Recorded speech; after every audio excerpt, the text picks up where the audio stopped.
बड़ा शौक था उसे बनने संवरने का, और फिर परांदा पहनने का, वो भी घुंघरियों वाला परांदा। चूड़ियाँ तो कभी बाहों से उतरी ही ना थी। हर दूसरे दिन मेहंदी से हाथ रंग लेती, अम्मा से सारा दिन झिड़कियाँ खाती और घर के काम करती चली जाती।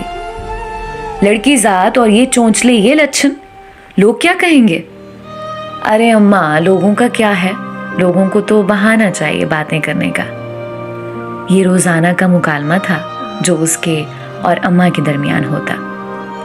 अब्बा हमायत करते, मगर अम्मा के सामने उनकी भी ना चलती।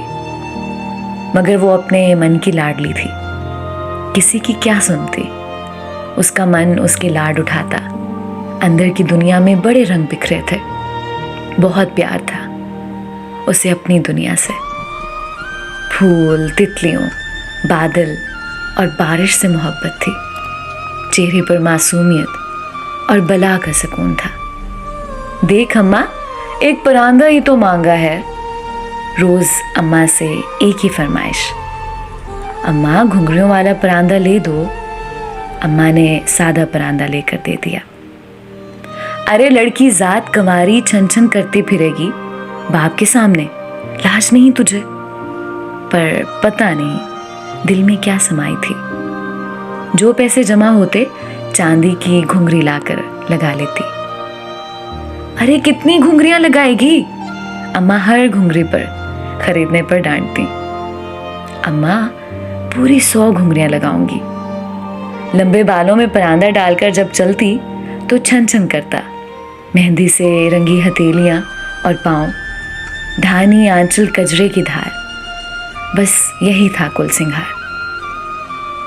पर जाने क्या बैर था अम्मा को, इस पर भी डांटती।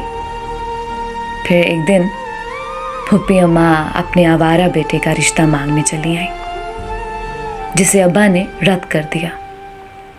और फूफी अम्मा ने अपनी बेइज्जती का और अपनी अना का मसला बनाकर जी भरकर उसको बदनाम किया।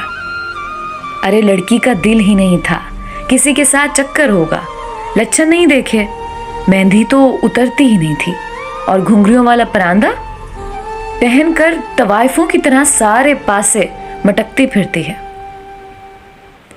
अब्बा मुंह दे दे कर रोते, बेटी की रग रग से वाकिफ थे। एक रात जी में आया कि बेटी का हाल पूछ लूं।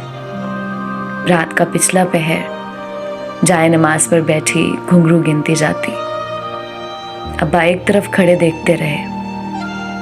33 बार सुभान अल्लाह, 33 बार अल्हम्दुलिल्लाह और 34 बार अल्लाह अकबर पढ़कर बोली, अल्लाह मैंने तो तेरे लिए 100 घुंघरू लगाए थे, अब तू जान और तेरे बंदे जाने। अब्बा के पीछे खड़ी अम्मा ज़ारो ज़ार रो रही थी। वो दिन के जब मेरी आवारगी के चर्चे थे, कसम खुदा की बड़ी पारसाई के दिन थे। पता नहीं क्यों माँ बाप की लाडलियों को जानवरों की तरह टटोला जाता है। किसी का रंग, किसी का कद तो किसी का कुछ।